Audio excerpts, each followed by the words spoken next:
안녕하십니까. 예, 민사 사례 연구 4회차 강의입니다. 3회차 강의에 이어서 채권자 취소권을 강의하겠는데요. 오늘 강의는 문제 3번부터 시작하겠습니다. 바로 이제 문제로 들어가겠습니다. 자, 공통된 사실관계를 보시면요. 등산용품 총판점을 운영하는 원고는 2008년 7월 1일 등산용품 매장을 운영하는 갑과 사이에 등산용품 계약을 체결하면서 계약기간을 2008년 7월 1일부터 1년간으로 약정하고 그 물품대금 채권을 담보하기 위하여 2008년 7월 2일 갑 소유의 Y 아파트에 관하여 채권 최고액 2천만 원으로 한 근저당권을 설정받았다. 그 원고는 2009년 6월 말까지 갑에게 등산용품을 공급하였고 2009년 7월 1일 현재 미지급된 등산용품 대금은 1억 3,500만 원이다. Y 아파트에는 2008년 1월 25일자로 채권 최고액 7억 5천만 원짜리, 피담보 채무는 6억이네요. 그 다음에 농협중앙회 명의의 1순위 근저당권과 2008년 1월 28일자로 채권 최고액 3억 5천만 원, 피담보 채무는 3억 3천만 원입니다. 주식회사 부천건설 명의의 2순위 근저당권이 각 설정되어 있었다. 이걸 한번 제가 이제 정리를 해드릴게요. 이 문제 3번은 문제는 많진 않아요. 3개밖에 없는데 사실관계가 되게 복잡합니다. 이럴 경우 여러분 사실관계를 확실히 파악하는 게 정말 중요하니까요. 문제 여러 번 읽으셔야 되고 그 다음에 좀 그림을 그리실 필요가 있어요. 그림을 좀 그리시면 됩니다. 보시면 원고는 그림을 여기다 좀 그릴게요.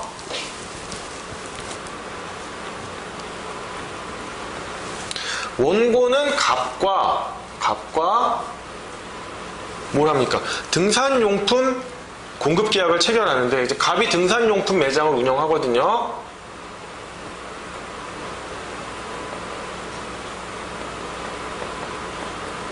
매장을 운영하니까 등산용품을 공급하겠죠, 얘는. 그죠?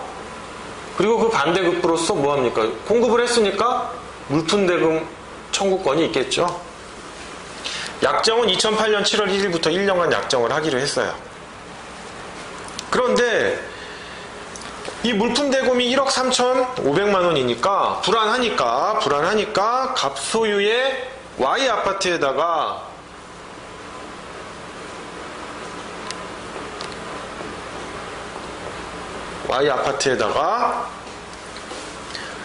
근저당권을 설정합니다. 근데 그 근저당권을 설정한 걸 보니까 1번 근저당권이 있었죠. 농협. 채권 최고액은 7억 5천만 원이에요. 그죠? 그런데 실제 피담보 채무액은 6억이죠. 자, 2순위 근저당권자가 있었죠. 부천건설. 채권 최고액은 3억 5천입니다. 근데 피담보 채무액은 3억 3천이에요. 제가 말씀드렸잖아요. 항상 빌려준 돈보다 130% 정도 간행적으로 높게 잡는다. 경매 비용하고 이자를 감안해서. 드디어 원고가 3순위 근저당권자로 2억 잡았고 실제 물품대금 채권은 1억 3,500입니다. 이렇게 됐어요. 자, 한편 갑은 Y 아파트 외에도 성남시 소재 엑스빌라를 소유하고 있었는데 엑스빌라에는 2008년 9월 2일자로 근저당권자 을 채권 최고액 1,000만 원의 1순위 근저당권이 있었고 피담보 채무도 동일하게 1,000만 원입니다.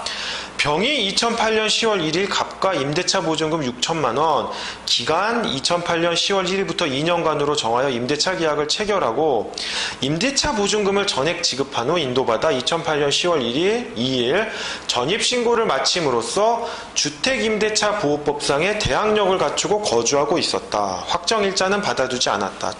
자, 또 적겠습니다. 어디다 적으면 좋을까요? 여기다 한번 적어볼까요? 자, 성남시 소재 엑스빌라가 있습니다. 엑스빌라. 성남 소재죠?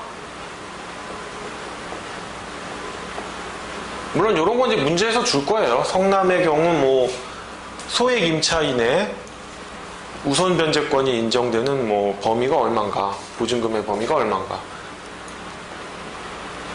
자, 1순위로 근저당권자 을이 있었는데 채권 최고액은 2억이고 피담보 채무액도 2억이었습니다. 오케이. 그런데 병이 임차보증금이 설정돼 있었죠. 주택임대차 보호법상 병이 이렇게 있었어요. 임차인이었어요. 근데 얘는 뭐예요? 자, 물론 이제 제가 나중에 뒤에서 하겠지만 주택임대차 보호법이 적용되는 임대차 관계에서 임차인이 주장할 수 있는 권리가 두 개가 있습니다. 대항력이 있고요. 우선 변제권이 있어요. 우선 변제.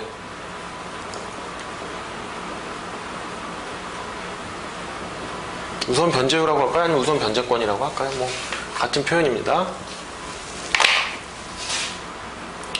물론 이 우선 변제권에 앞서서 소액 임차인의 최우선 변제권은 예외입니다. 자, 대항력은 뭐예요? 주택의 인도를 받아가지고 주민등록을 이전하라 이렇게 돼 있어요.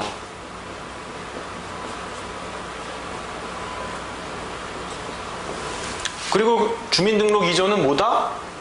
전입신고다라고 조문에 되어 있죠. 조문 꼭 보셔야 됩니다. 오케이. 이건 뭐냐면 내가 눌러 앉을 수 있는 거예요. 뭐 내 보증금을 다 받을 때까지. 물론 그 대신 확정일자를 받으면 마치 뭡니까? 등기된 임차인 내지는 뭐 전세권자 내지는 마치 근저당권자 같이 순위가 부여돼가지고 경매를 신청할 수도 있고 순위에 따라서 배당을 받을 수도 있어요. 그런데 지금 이 병의 경우는 뭐예요? 우선 변제권은 없다면서요. 확정일자를 안 받았으니까. 우선 변제권은 없지만 대항력은 있단 말이에요. 대항력이 뭐냐면 경매를 신청할 수도 없고 이 순위에서 배당을 받을 수는 없어요. 다만 버틸 수 있다는 거예요. 집에서 가만히 소유자가 바뀌던 말던 경매를 하던 말던. 그러니까 사실상 뭐예요? 임차보증금을 내가 받으면 나간다. 그 임차보증금을 전액 변제받는 효과를 사실상 또는 간접적으로 부여하고는 있어요. 그래서 이게 잘 살펴보셔야 돼요. 임차인들이 이 두 가지 권리가 있다면 만약에 이런 경우가 있을 수 있어요. 뭐 이제 자세한 사례는 제가 민사집행법 시간에 한번 설명드린 적이 있는데 대항력을 구비하고 확정일자를 나중에 받아서 우선 변제적 효력은 이때쯤 구비를 하게 되는데 이 시점에 뭐 근저당권자가 있어서 경매를 신청했다.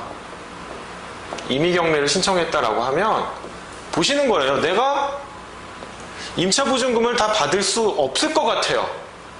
그러면 그냥 눌러 앉는 게 나은 거예요. 이런 시간적인 텀이 있으면. 그런데 다 받을 수 있을 것 같다라고 하면 빨리 받고 나오는 게 낫겠죠. 그러니까 이런 경우에 임차인으로서 어떤 선택의 기로에 놓이게 될 수가 있습니다. 소액 임차인의 최우선 변제권은 뭐냐면 확정일자 여부와 관계없이 좀 어려운 사람들, 생계가 어려운 사람들에게는 최우선 변제권을 인정하잖아요. 그거는 대통령령에 나와 있죠. 뭐 서울 수도권 또는 지역별로 좀 다르죠. 이제 그런 것들은 아마 제가 뒤에 부동산 소송이나 임대차 관계 쪽에서 다시 설명을 드리기로 하고요. 뭐 이런 거는 문제가 나오면 아마 그건 주어질 겁니다. 여러분 보고 찾으라고는 안 하고요. 어쨌든 병은 우선 변제권은 없고 대항력만 있는 사람이에요. 다만 고려해야 될 점은 소액 임차인으로서 최우선 변제권이 있느냐 이 부분은 따져봐야 됩니다. 그렇다면 이쪽 순위에 들어갈 수 있기 때문에 근데 일단은 대항력만 갖추고 있다라는 점. 그 갑은 2009년 7월 24일 일산상호저축은행으로부터 6천만 원을 대출받으면서 그 대출 원리금 채무를 담보하기 위하여 같은 날 X빌라에 관하여 근저당권을 또 설정해줬네요. 여기 보시면 이 순위로 일산저축은행이네요. 일산저축은행이고 채권 최고액은 7천인데 피담보 채무액, 실제 피담보 채무액은 6천만 원입니다. 이 아래까지 뭐 보이시나 모르겠네요. 그런데 이렇게 설정해 준 다음 8월 3일 어떻게 합니까? X빌라에 관하여 자신의 동서인 피고 앞으로 2009년 7월 3일 증여를 원인으로 한, 죄송합니다. 매매를 원인으로 한 소유권 이전 등기를 맞춰줘요. 근데 이 부분이 사회행위냐 여부가 문제되는 거죠. 즉, X빌라에 대하여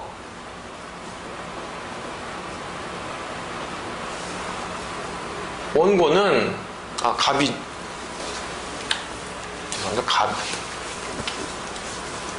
갑이 X빌라를 매매를 원인으로 피고, 자기 동서죠? 피고한테 넘겨줘요. 그러니까 원고가 사회행위를 이유로 채권자 취소 소송을 제기하는 거죠. 즉, 원고가 뭐가 됩니까? 채권자가 되고, 갑이 채무자가 되고, 피고가 수익자가 되겠죠. 오케이. 자, 한편 농협중앙회는 2009년 7월 21일, 죄송합니다. 이거 문제를 좀 빼먹고 읽었네요. 갑이 피고에게 X빌라를 처분할 당시, 즉 사회행위 시점이겠죠. 사회행위 시점에 갑의 적극재산으로는 시가 1억 3천만 원 상당의 X빌라와 시가 11억 6천만 원 상당의 Y아파트가 있었던 반면 갑의 소극재산으로서는 각 근저당 채무와 병에 대한 임차 보증금 반환 채무 이외에 원고에 대한 물품 대금 채무 외에도 정에 대한 수표금 채무가 2억 원이 있었다. 한편 농협중앙회는 2009년 7월 21일, 즉 사회행위 이전이네요. 이렇게 매매를 한 시점이 언제다? 2009년 7월 31일이죠. 그런데 경매를 신청한 시점은 2009년 7월 21일입니다. 농협이 2009년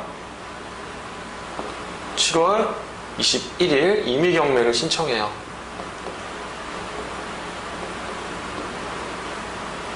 여러분, 임의경매랑 강제경매의 차이는 뭐냐면, 임의경매는 근저당권자가 또는 저당권자가 실행하는 경매인데 경매 신청권이 그 자체에 포함되어 있어요. 저당권자에게는.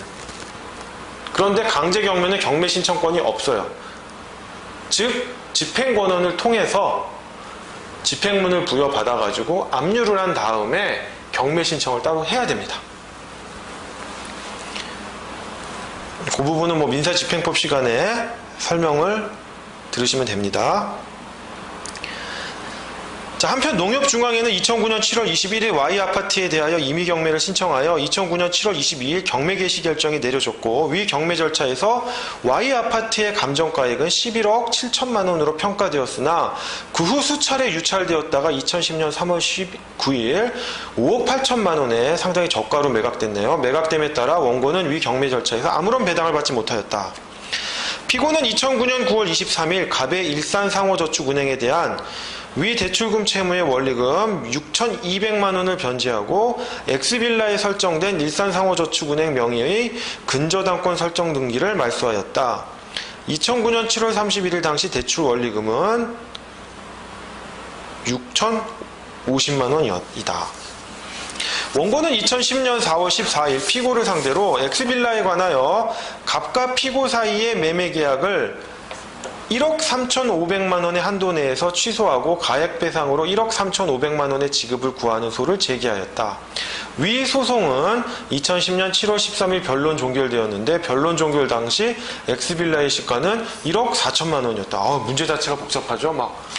원래 채권자 취소권 문제를 내려면, 특히 가액배상 문제를 내려면 이렇게 복잡할 수밖에 없어요. 하지만 어려운 문제를 풀다 보면 쉬운 문제가 당연히 이해가 되는 거기 때문에 우리가 한번 풀어보도록 하겠습니다. 자, 문제 1번 보겠습니다. 원고가 제기한 위 소송에서 갑이 피고에게 X빌라를 매도한 행위는 사해행위에 해당하는가? 일단 피고는 악이라고 가정하고, 즉 수익자는 악이라고 가정하고, 원고의 위 물품 대금 채권에 대한 지원 손해금은 무시해라 라고 이런 조건이 주어졌네요. 즉 이런 식의 조건을 주어져서 가액배상 문제가 충분히 나올 수 있다는 겁니다. 즉 사해행위 취소의 대상은 뭡니까? 채무자와 수익자의 법률행위를 사해행위 취소의 대상으로 하죠. 그죠? 그럼 취소의 당사자, 피고 적격에 있는 자는 누구다? 채무자가 아니죠. 수익자 또는 전득자입니다. 그러면 사해행위 취소로 인해서 원상회복을 구하는 건 어떻게 구할까요?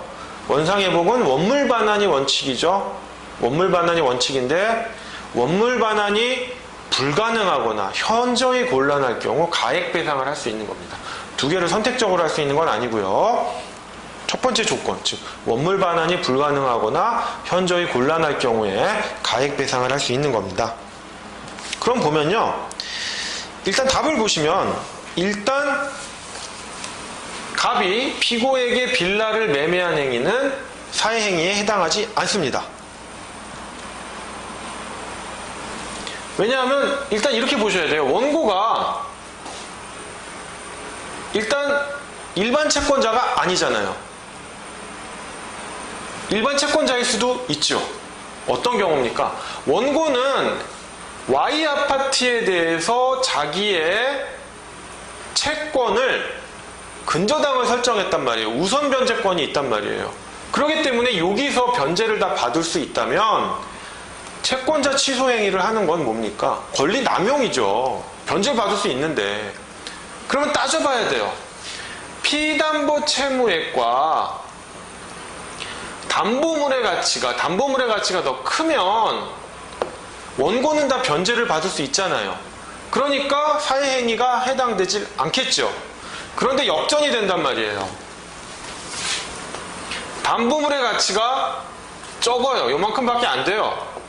그러면 아까 2번 문제에서도 풀었다시피 어떻게 됩니까? 요만큼은 일반 채권자로서 사해행위 취소 소송을 제기할 수 있잖아요. 그죠? 그 부분을 따져봐야 돼요. 그런데 따져보려고 하니까 이 문제에서는 또 조건이 있죠? 뭡니까? 실제 Y아파트의 시가가 상당히 높았는데 그 시가대로 하면 나는 충분히 변제를 받을 수 있었는데 경매를 하다 보니까 저가로 자꾸 입찰이 돼서 유찰이 되다 보니까 저가로 낙찰이 돼가지고 내가 변제를 못 받게 됐어요. 그러니까 그런 사정을 어떻게 감안할 거냐라는 점이죠. 자, 보면 답을 한번 읽겠습니다. 채무자가 다른 재산을 처분하는 법률행위를 하더라도 채무자 소유의 부동산에 대하여 채권자 앞으로 근저당권이 설정되어 있고 그 부동산의 가액 및 채권 최고액이 당해 채권액을 초과하여 채권자에게 채권 전액에 대한 우선 변제권이 확보되어 있다면 그와 같은 재산 처분 행위는 채권자를 해하지 아니하므로 채권자에 대하여 사해행위가 성립되질 않는다. 이렇습니다. 자, 이 사안의 사해행위 여부는 언제를 기준으로 하죠? 사해행위? 그 처분행위가 있을 당시죠? 그럼 갑이 X빌라를 처분한 시점이 2009년 7월 31일이에요. 그때 Y아파트의 시가가 얼마라고 했습니까? 11억 6천만 원이잖아요. 사해행위 당시의 시가가. 그럼 위 금액에서 선순위 근저당권의 피담보채무를 공제해야 됩니다. 선순위 근저당권의 채무는 여기서 6억이었고요. 그 다음에 여기는 3억 3천이었습니다.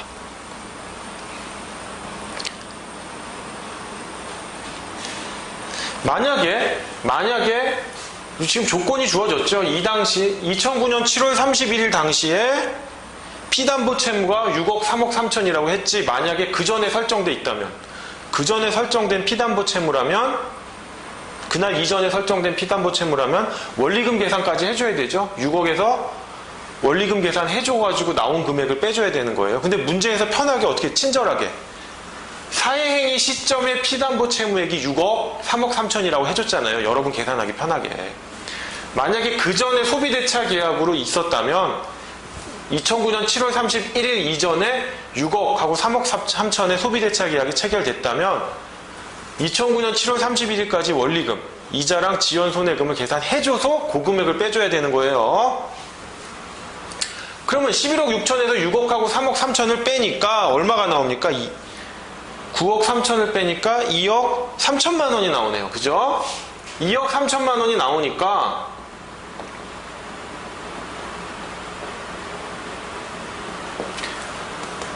원고 피담보 채무액이 1억 3,500이죠. 최고로 잡아도 2억이에요. 충분히 변제를 받고도 남아요. 그러니까 사회행위가 되질 않아요. 근데 다만 문제는 뭡니까? 실제 경매를 하다 보니까 저가로 낙찰이 돼가지고 원고가 받지 못했거든요. 그렇다 하더라도 여기 이제 답안에 보시면 제가 중간부터 한번 읽어보겠습니다. 재산 처분행위의 사회성 유무를 판단하기 위한 부동산 가액의 평가는 부동산 가액의 하락이 예상되는 등의 특별한 사정이 인정되지 아니하는 한 사후에 환가된 가액을 기준으로 할 것이 아니라 사회성 여부가 문제되는 재산 처분행위 당시 시가를 기준으로 해야 한다 라고 해서 사회행위 당시의 시가를 기준으로 하면 원고는 우선 변제권이 있고 전액 변제받을 수 있기 때문에 엑스빌라의 처분행위, 즉 갑의 엑스빌라 처분행위를 사회행위로서 취소를 청구할 수 없다는 점입니다. 자, 그럼 2번 문제 풀겠습니다. 만일 2009년 7월 31일 당시 Y아파트의 시가가 10억 원이라고 가정할 경우 판결 주문을 쓰라네요. 그 근거를 간략히 쓰시오 라고 하는 점입니다. 뭐 주문을 쓰려고 하다 보면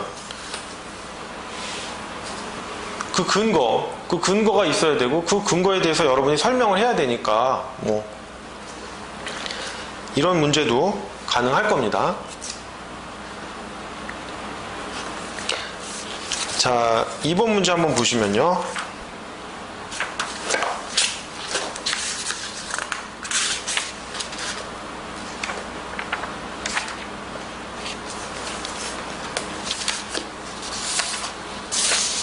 자, 2번 문제는 일단 뭡니까? Y아파트가 2009년 7월 31일 당시 Y아파트의 시가를 어떻게 합니까?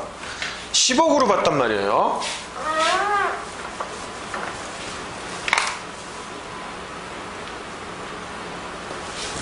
(10억으로) 봤을 때 과연 사회행위에 해당되겠느냐라는 점이에요. 사회행위에 해당되겠느냐. 한번 보겠습니다. 자, 10억이면은, 자, 6억을 빼고 3억 3천을 빼면 얼마가 됩니까? 9억 3천이니까 7천만 원이 남죠. 그러면 원고는 뭐예요? 1억 3,500 중에서 7천만 원은 우선 변제를 받을 수 있겠지만 7천만 원을 제외한 요거를 뺀 6,500만 원은 우선 변제를 못 받으니까 일반 채권자로서 갑의 엑스빌라 처분, 매매 행위에 대해서 사회행위 취소 소송을 당연히 제기할 수 있겠죠. 그러면 가액배상을 구해야 하는데 그 가액배상의 범위가 얼마냐라는 걸 문제죠. 판결 주문을 쓰라는 건 결국. 그러면 일단 전제는 뭡니까? 사회행위에 해당하는지 여부를 일단 여러분이 판단을 해주셔야 돼요. 답을 보시면 채무자 소유의 부동산에 대하여 채권자 앞으로 근저당권이 설정되어 채권자에게 우선 변제권이 확보되어 있다면 그 범위 내에서는 채무자의 재산 처분 행위가 채권자를 해하지 아니하므로 그 담보물로부터 우선 변제받을 금액을 공제한 나머지 채권액에 대하여만 채권자 취소권이 인정된다. 뭐 당연한 내용입니다. 이 사안에서 2009년 7월 31일 당시 Y아파트의 시가는 10억 원이고 위 금액에서 그 당시 선순위 근저당권의 피담보 채무 두 개를 공제, 즉 9억 3천만 원이죠. 합계가 공제를 하면 Y아파트의 잔존가액은 7천만 원에 불과해서 3순위 근저당권자인 원고로서는 위 물품대금 채권 중 7천만 원을 제외한 나머지 채권에 대하여 우선 변제권이 확보되어 있었다고 볼 수 없고, 따라서 담보물 이외의 다른 재산의 처분은 원고에게 사회행위가 됩니다. 물론 매매기 때문에 갑의 소극재산이 적극재산을 초과하는 상태가 있어야 돼요. 그 부분은 여기 답안에 설명이 안 되어 있고 지금 각주에다 써놨어요. 각주에다 써놨지만 당연히 지금 갑의 소극재산이 적극재산을 초과하는 상태에 있습니다. 그렇지 않다면 문제가 성립이 안 되겠죠. 그 부분은 이제 각주에다 써놨는데 각주에다 쓰기 싫으신 분은 답안에다 쓰셔도 상관없습니다. 그러면 사회행위 취소 청구 소송이 인정된다. 근데 아까 선생님은 가액배상이라고 단언을 했는데 원물 반환을 하는 건 안 되겠느냐, 원상회복으로서. 그러니까 그걸 따져봐야 돼요. 원상회복이 되는지. 자, 근데 원상회복으로서 원물 반환은 가능하지가 않아요. 왜냐? 일단 피고에게 매매로 넘어간 다음에 피고가 어떤 행위를 했어요? 피고가 자기 돈을 들여가지고 일산저축은행의 근저당권을 말소를 하잖아요, 자기가. 요거를 말소를 딱 해버립니다. 그러면 원물 반환을 하게 되면 지금 이런 식이죠. 엑스빌라의 시가가 있는데 시가가 이 정도 된다고 치는데 일단 피담보 채무액을 기준으로 하겠습니다. 채권 최고액이 아니고 6천만 원이 있고 2순위 근저당권자 피담보 채무액, 1순위 근저당권자 피담보 채무액이 2억이 있는 거예요. 그러면 공동담보액이 되는 부분은 요 부분인데 요 부분을 지금 피고가 출연을 해가지고 말소를 했으면 요 부분도 과연 공동담보 가액에 포함되느냐 문제예요.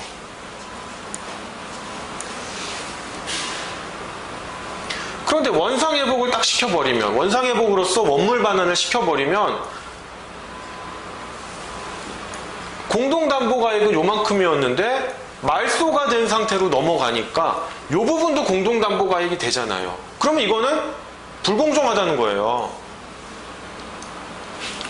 아니 이거는 애초에 공동담보가액이 아니었는데 사회행위 이후에 우연한 사정으로 지금 공동담보가액으로 편입이 된 거니까 이 경우에는 원상회복으로서 원물 반환을 시키면 안 된다. 불공정한 사항이 발생한다.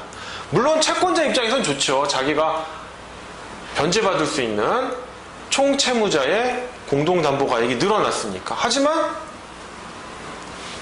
갑의 입장에서나 또는 피고, 특히 피고 입장이 되겠죠. 피고 입장에서는 억울한 거예요.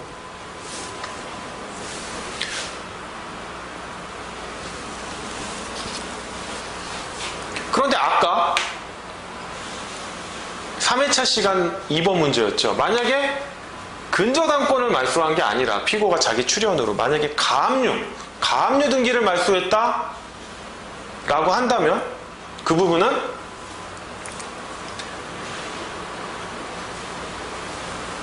피고가 쓸데없는 짓을 한 거죠. 그런 경우에는 아마 원상회복으로서 원물 반환이 가능할 거예요.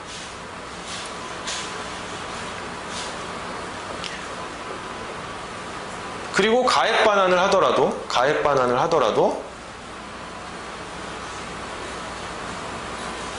그 가압류 금액은 공제 대상, 가액 배상에 있어서 공제 대상에 들어가질 않죠. 그 부분은 제가 좀 이따 좀 다시 설명을 드릴게요. 자, 어쨌거나 사회행위 이후에 피고가 자기 재산의 출연으로 2순위 근저당권자인 일산상호저축은행의 피담보 채무를 자기가 변제했기 때문에 이 부분에 대해서만큼은 공동담보가액으로 포함되면 안 되는 거예요. 그렇기 때문에 원상회복으로서 원물 반환을 시켜주면 안 되고 가액 반환만이 가능한 겁니다.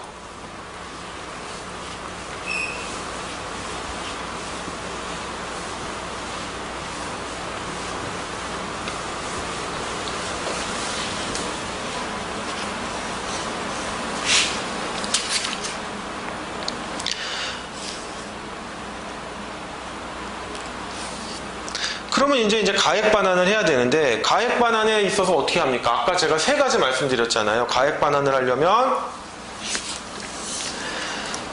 사회행위 목적물의 공동담보가액과 그 다음에 원고의 피보전 채권액, 그 다음에 수익자 또는 전득자가 취득한 이익을 따져보는데, 아까 세 가지가 있었죠? 사회행위 목적물의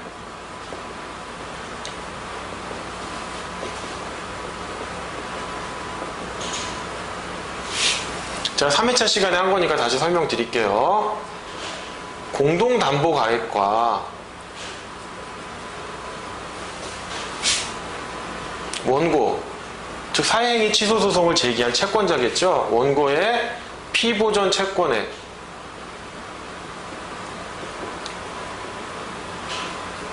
그 다음에 수익자 또는 전득자가 취득한 이익인데, 사안에서는 뭐 수익자만 해당되겠죠.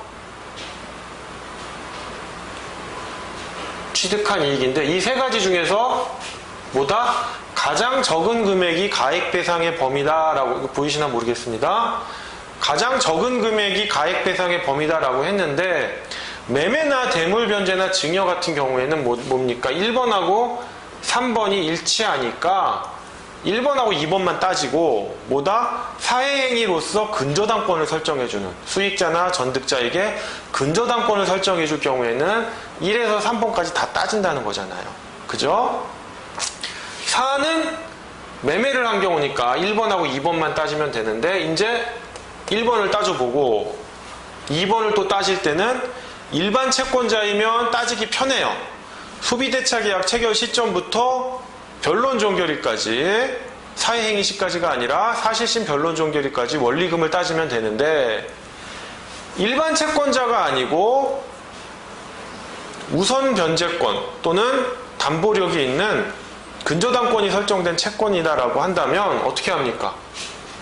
근저당권이 설정된 채권이다라고 한다면 그 근저당권에 의해서 피담보 채무액을 전액 만족을 받을 수 있다면 산정이 안 되겠죠? 산정이 안 되고, 다만 전액 만족을 받지 못할 때 어떻게 계산이 되겠느냐? 그때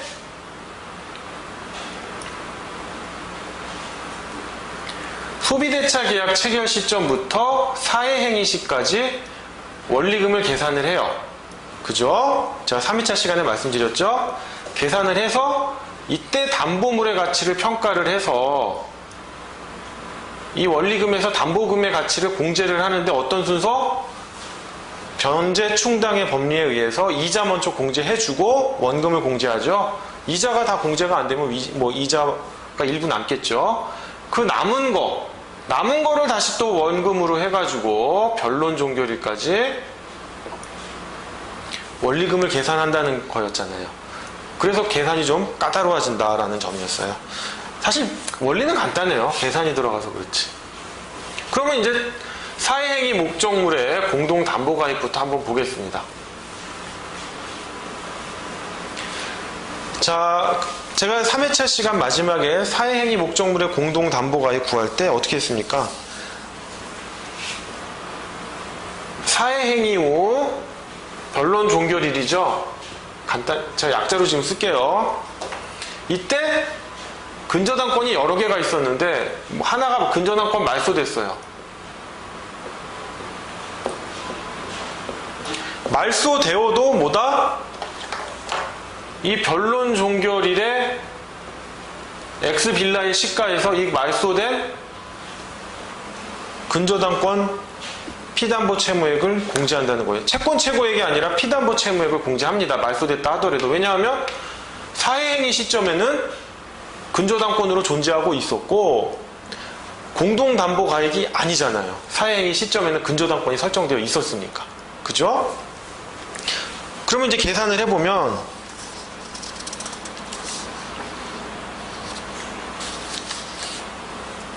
엑스빌라의 변론 종결일의 시가는 얼마였습니까? 1억 4천이라고 했죠.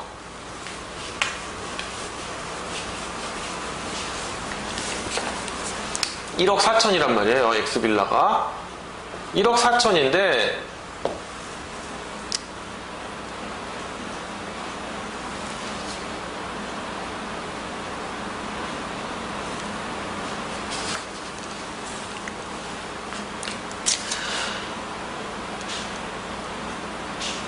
그 다음에 사회행위 이후 말소된 근저당권, 즉 일산저축은행의 근저당권은 그전 근저당권의 피담보 채무액은 얼마입니까? 6천만 원이었지만 원리금 계산을 하면 6,200만 원이었죠. 요걸 일단 빼줍니다. 근저당권부터 생각하세요.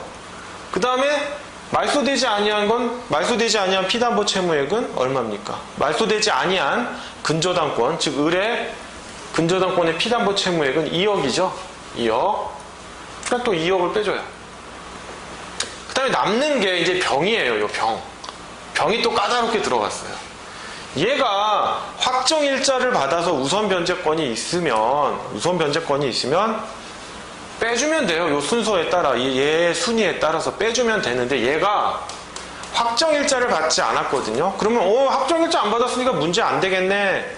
대항력만 갖추고 있으니까 얘는 아무 문제 안 되는 거 아니에요 라고 하지만 여러분이 꼭 염두에 둬야 될 게 주택임대차보호법상의 소액임차인의 최우선 변제권이 있잖아요. 그 부분에 대해서 제 각주에 써놨습니다. 이제 성남시의 경우 어떻게 되느냐라고 하는데 2천만 원, 그 당시 날짜를 기준으로 2천만 원이 최우선 공제됩니다. 제가 이 부분까지는 설명드리면 너무 시간이 걸리니까 일단 그 부분 설명을 각주로 대치를 하겠습니다.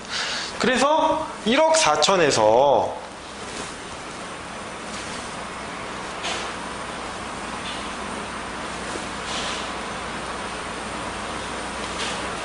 6,200만 원과 그 다음에 소액 임차 보증금 2천만 원을 빼고 근데 왜 1,000만 원으로 되네요. 제가 문제를 좀 잘못 썼나 보네요. 잠시만요.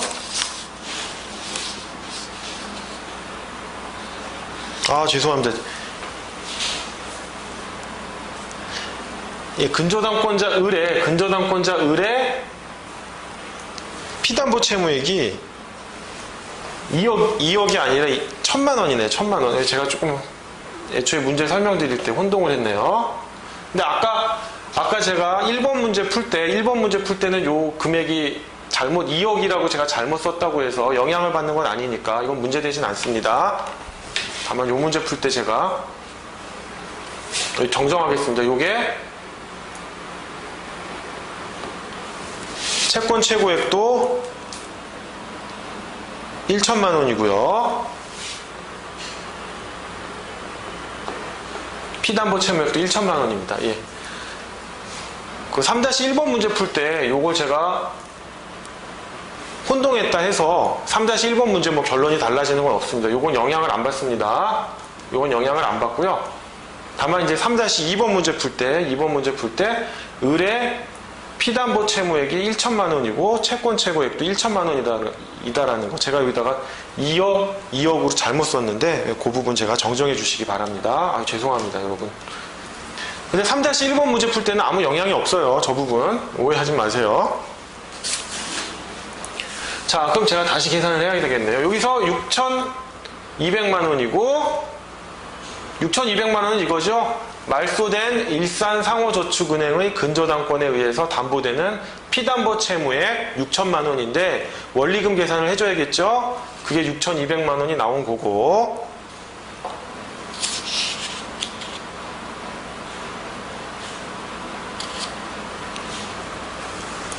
그 다음 1,000만 원은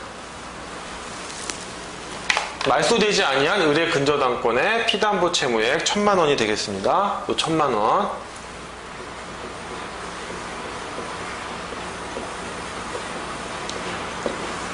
그 다음에 2천만 원은 확정일자를 갖추진 않았지만 임차인 병에 주택임대차 보호법상의 최우선 변제받는 소액임차 보증금 2천만 원을 빼줘야 됩니다. 최우선 변제권이 있기 때문에요. 그래서 이걸 다 합하면 9,200만 원이니까 9,200만 원을 빼면 4,800만 원이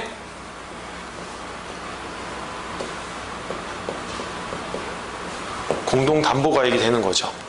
그럼 이제 공동담보가액을 구했으니까 여기다 적어 놓을게요.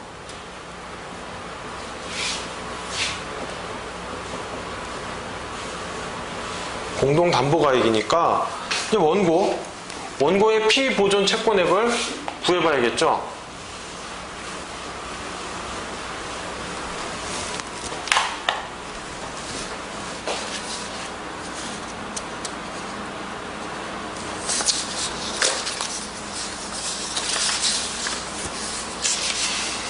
자, 원고의 피보존 채권액은요, 사회행위시를 기준으로 한 원고의 채권액은 얼마였습니까? 1억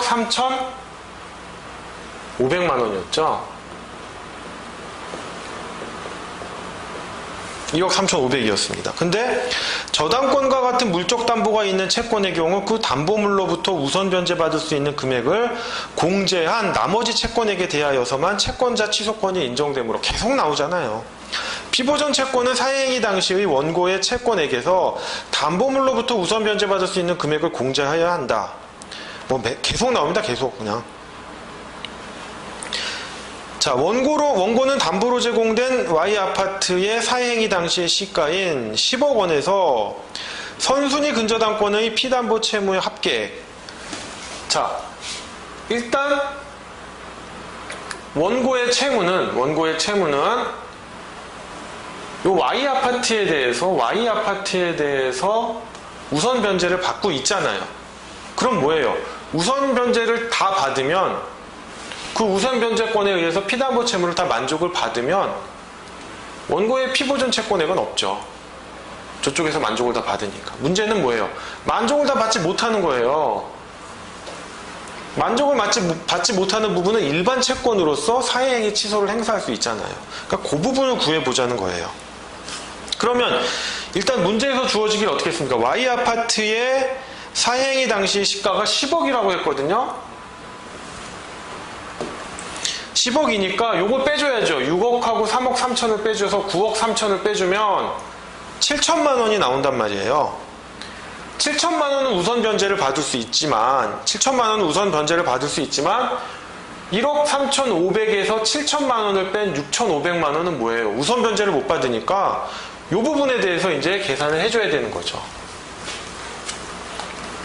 그럼 6,500만 원에 대해서 어떻게 계산을 하느냐? 원리금 계산을 해주는 거예요. 6,500만 원에 대해서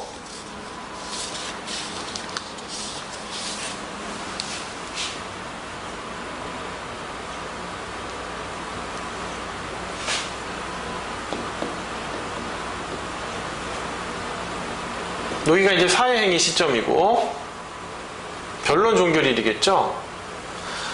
이 변론 종결일까지의 원리금을 계산합니다.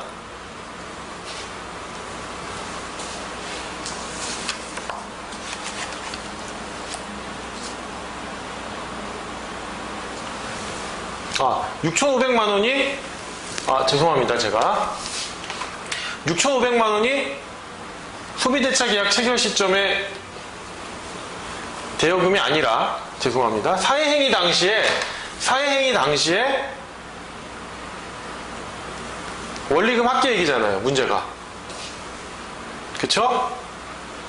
지난 시간에 3회차 시간에 맨 마지막에 풀었던 문제랑은 조금 다르죠. 왜냐하면 여러분 계산 편하게 하기 위해서 원리금 계산을 안 해도 될 수 있게끔 그냥 사회행위 당시에 피담보 채무액, 사회행위 당시에 피담보 채무액을 줬잖아요. 그렇기 때문에 사회행위 당시에 피담보 채무액은 사회행위 당시에 우선 변제 받지 못하는 원고의 피보존 채권액은 6,500만 원이 되고 변론 종결일까지의 이자랑 뭐 지연 손해금을 구하면 되는 거죠. 구하면 되는데 또 문제에서 편하게 어떻게 제한사항을 뒀습니까? 문제에서 편하게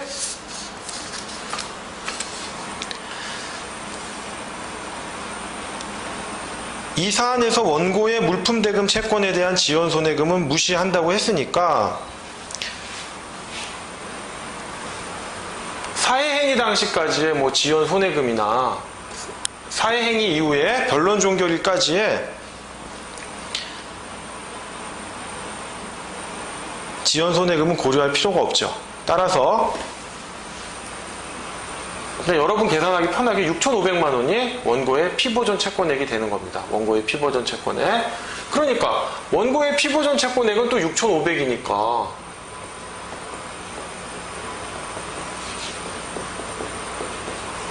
작은 금액이 뭐예요? 이쪽이 훨씬 작죠. 공동담보가액이. 그러니까 원고는 공동담보가액만큼만 가액배상을 구할 수가 있는 거예요. 그렇기 때문에 판결 주문이 다음과 같이 나오겠죠. 피고와 소외 갑 사이의 이 사건 빌라에 관하여 2009년 7월 31일 체결된 매매계약을 4,800만 원의 한도 내에서 취소한다 라고 하고 가액배상으로 피고는 원고에게 4,800만 원을 지급하라. 그 다음에 원고의 나머지 청구를 기각한다 라는 판결 주문이 나올 수가 있는 겁니다. 이렇게 가액배상도 이렇게 뭐 지연 손해금을 고려하지 말아라 라고 해서 여러분 어떻게 계산을 편리하게 할 수가 있어요. 이런 식으로 가액배상도 문제가 나올 수가 있습니다. 나올 수 있습니다. 그러면 이제 3번 문제인데요. 3번 문제는 또 더 복잡해요. 추가된 사실관계가 있어가지고 이게 뭐 더 복잡합니다. 그래도 읽어보면 또 별건 아니에요. 이제 추가된 사실관계를 한번 읽어보면 2009년 7월 31일 당시 Y아파트의 시가는 10억 원이고 그거는 뭐 문제 2번하고 동일하게 줬네요. 원고가 2008년 7월 1일 갑 사이에 등산용품 공급 계약을 체결하였으나 갑이 원고에게 Y아파트를 담보 제공하지 않은 것으로 본다 이렇게 했습니다.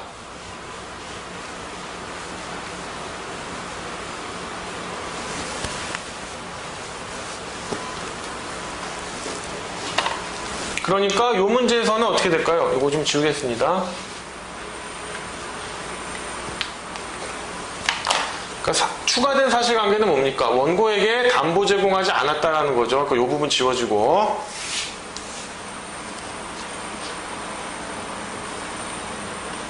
원고는 2009년 6월 말까지 갑에게 등산용품을 공급하였고 2009년 7월 1일까지 현재 미지급된 등산용품 대금은 1억 3,500만 원이다. 뭐 그 부분은 동일하네요. 1억 3,500이 물품대금 채무인데 물품대금 채권이라고 할게요. 물품대금 채권인데 단지 근저당권에 의해서 담보력이 있는 채권은 아니라는 거죠. 일반 채권인 거죠. 한편 갑은 2009년 7월 31일 자신의 처인 무에게 Y아파트를 또 증여를 해요. 이번엔 또 Y아파트를 증여하네요. 그러니까 사회행위가 두 군데서 지금 일어나는 거죠. 지금 보면 뭐 여기다 또 쓰겠습니다. 처인 무에게 요걸 좀 이렇게 한번 써보겠습니다. 여러분 보기 편하시게 이렇게 쓸게요. 무에게 Y아파트를 또 처분을 해요. 근데 이번엔 뭐다? 증여를 한단 말이죠. 언제? 2009년 8월 3일 날. 네, 정말 갑이 가지가지 다 하네요. 그리고 2009년 8월 3일 무 앞으로 Y아파트에 관하여 2009년 7월 31일 증여를 원인으로 한 소유권 이전 등기를 맞춰주었다. Y아파트에 관하여 농협중앙회의 신청에 의한 경매 절차가 진행되던 중 무는 2009년 9월 24일 갑의 농협중앙회에 대한 위 대출금 채무 원리금 6억 1천만 원을 변제하고 Y아파트에 설정된 농협중앙의 명의의 근저당권 설정 등기를 말소하여 경매 절차를 취소하였다 이겁니다. 자, 이건 말소가 아니고 아예 문제에서 없는 거예요. 원고의 근저당권은 문제에서 없는 거니까 이렇게 지우기로 하고, 그 다음에 새로 추가된 사실관계는 뭐예요? 2009년 7월 21일 경매 신청을 해서 경매가 진행되고 있는 동안에 무가 어떻게 합니까? 피담보 채무를 변제를 하죠. 원리금까지 포함해서 6억 1천만 원을 변제해가지고 요걸 말소를 시켜버려요. 말소가 되고 경매 절차는 취소가 되겠죠. 취소가. 원고는 2010년 4월 14일 피고와, 아까 요 피고겠죠? 엑스빌라에 대한 처분행위에 대해서 피고와 Y아파트의 증여행위에 대하여 무를 상대로 피고에 대하여는 엑스빌라에 관하여 2009년 7월 31일 체결한 매매계약을, 무에 대하여는 Y아파트에 관하여 2009년 7월 31일 체결한 증여계약을 각각 뭡니까? 자기의 물품대금 채권인 1억 3,500만 원의 한도 내에서 취소하고 피고와 무는 각자 원고에게 1억 3,500만 원을 지급하라는 소를 제기하였다. 위 소송은 2010년 7월 13일 변론 종결되었는데 변론 종결 당시 Y아파트의 시가는 10억 4천만 원이었다. 여기다가 아이고.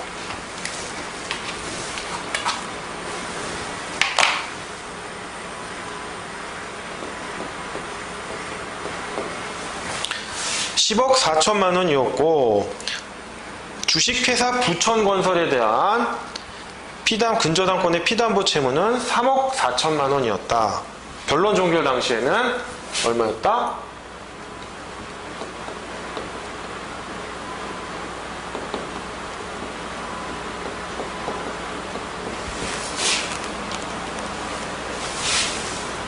여기다가 좀 약자로 써놓을게요. 자, 여기 2009년 8월 33일이라고 했는데 이건 뭐 등기가 된 시점이 8월 3일이고 증여 계약 자체가 체결된 시점은 2009년 7월 31일이죠. 어차피 등기된 시점이 소유권이 이전되기는 하지만 사회행위는 언제를 기준으로 해요? 처분행위 당시를 기준으로 하니까 증여 계약이 체결된 7월 31일로 이 부분 정정하겠습니다.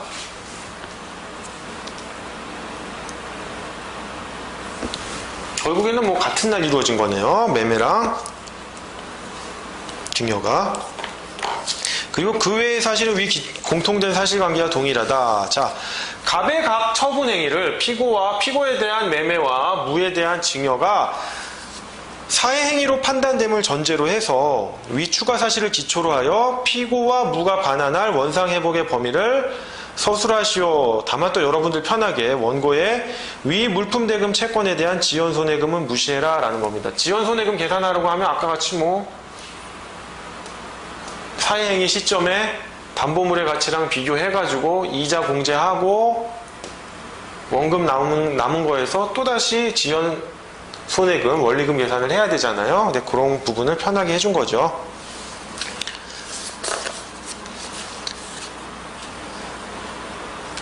자, 그러면 일단 이제 또 가액 배상을 하려면 원고의 피보전 채권액은 뭐예요? 결국 지연손해금을 고려하지 말라고 했으니까 원고의 피보전 채권액은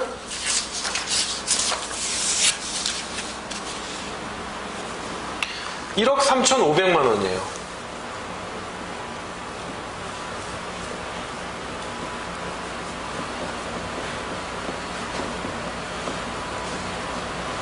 지연손해금 산정하지 않았으니까 하지 말라고 문제에서 전제의 조건을 줬으니까요. 그러면 결국엔 여러분이 구해야 될 것은 공동담보가액이 얼마냐. 공동담보가액이 얼마냐. 각 사회행위 목적물의 공동담보가액을 구해야 하는데 일단 엑스빌라 먼저 구해볼게요. 엑스빌라의 변론 종결일 시가는 얼마였습니까? 이쪽이네요. 이쪽. 1억 4천만 원이죠. 1억 4천만 원에서 자, 근저당권자 을의 피담보 채권액이 얼마입니까? 1,000만 원을 빼야겠죠. 그 다음 병은 확정일자를 갖추지 못해가지고 우선 변제권이 인정되진 않지만 소액임차인으로서 최우선 변제권이 인정되잖아요. 그 부분의 한도가 2천만 원이었어요. 그 다음에 사회행위 이후에 말소된 일산상호저축은행의 근저당권, 그 피담보 채무액은 6천만 원인데 원리금 계산하면 6,200만 원이었죠. 요거를 빼니까 공동담보가액은 위에다 좀 적을게요. 안 보이실 수 있으니까. 이걸 다 빼면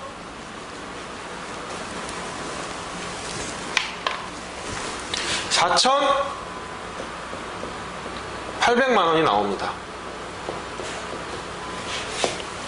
엑스빌라에 대한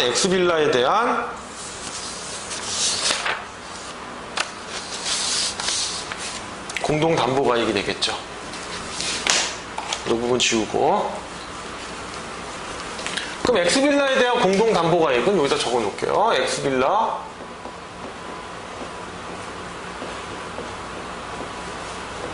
4,800만 원이에요. 그럼 Y아파트가 또 새롭게 사회행위 대상이 됐죠? 그럼 Y아파트의 공동담보가액은 얼마인가? 또 계산을 해봐야죠. Y아파트의 공동담보가액은 계산을 해보시면 Y아파트의 변론 종결일 당시 시가가 얼마라고 그랬어요? 10억 4천이죠. 오케이. 자, 그 다음에 사회행위 이후에 말소된 농협의 근저당권이 얼마입니까? 6억 1천만 원이죠. 사회행위 이후에 말소되지 않은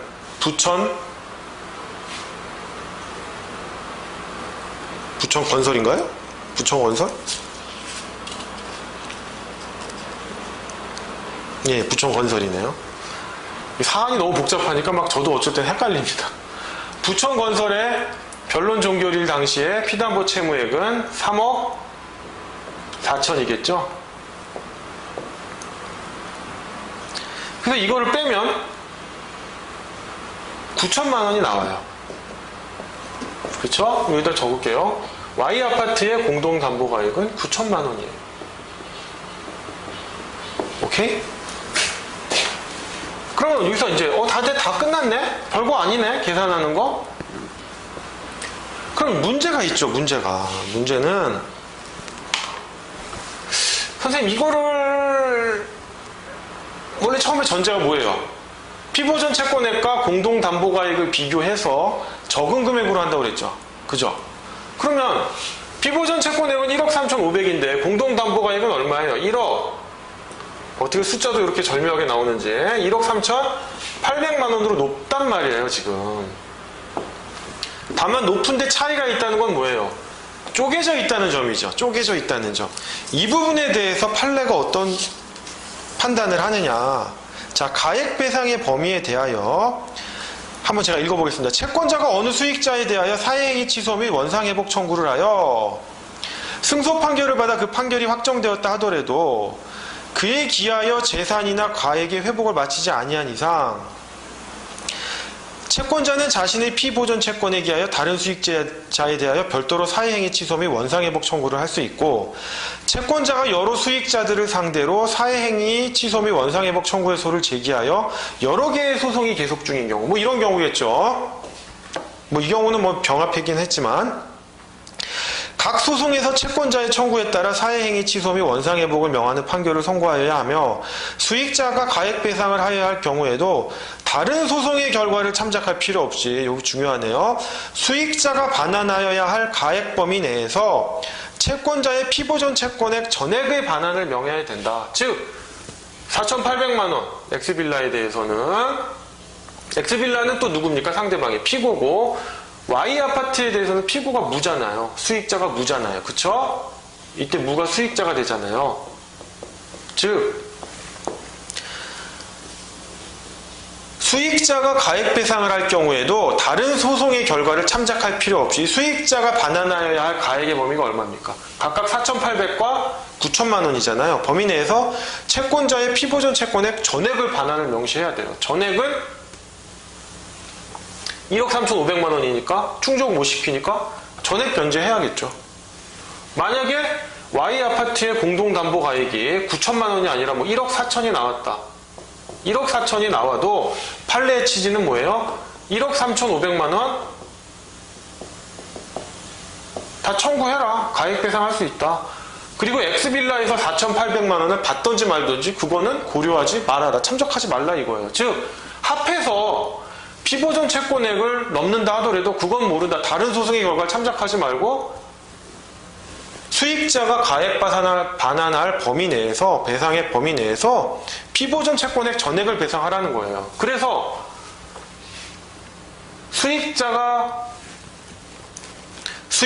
반환해야 할 가액 범위가 1억 3,500만 원보다 적다면 이 전액을 배상해야 되고 수익자가 가액 배상을 해야 될 범위가 1억 3,500만 원보다 많다면 1억 3,500만 원으로 되는 거예요. 엑스빌라의 공동담보가액이 얼마인지는 고려하지 않아요. 이 판례의 취지에 따른다면 뭐 합산을 해서 1억 3,800이 돼가지고 피보전 채권액을 넘는다, 만다 이런 걸 고려하지 않는다는 거예요. 전액 배상한다는 얘기입니다.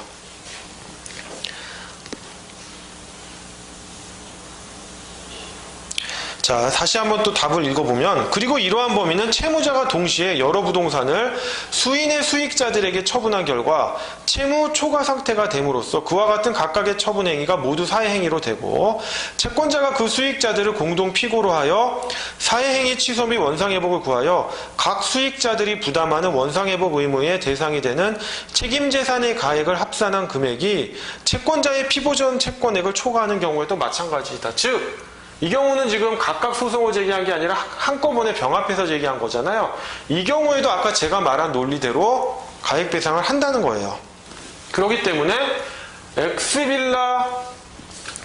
엑스빌라에 대해서 피고는 4,800만 원, Y아파트에 대해서는 무는 9천만 원의 가액 배상을 하여야 됩니다. 그리고 법원은 가액 배상을 명해야 되고요. 예. 요 부분 문제도 상당히 까다로웠는데요. 그러면은 이어서 문제 4번 문제 풀도록 하겠습니다.